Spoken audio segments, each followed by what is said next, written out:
ஒரு காலத்தில் உலகமே திசையை இழந்தது. சூரியன் தவறான இடத்தில் உதித்தான். நிழல்கள் எதிர்மறையாக விழுந்தன. பறவைகள் பறந்தும் தங்கள் கூண்டை அடையவில்லை. மக்கள் பயந்தனர். இது யுகமுடிவா என்று கேட்டனர். முனிவர்கள் தியானித்தனர்.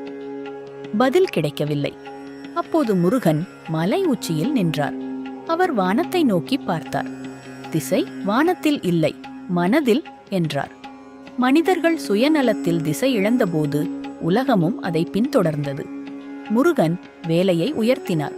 ஒரு பொன் வட்டம் வானில் உருவானது. அந்த ஒளி சுற்றி திசைகளை திருப்பியது.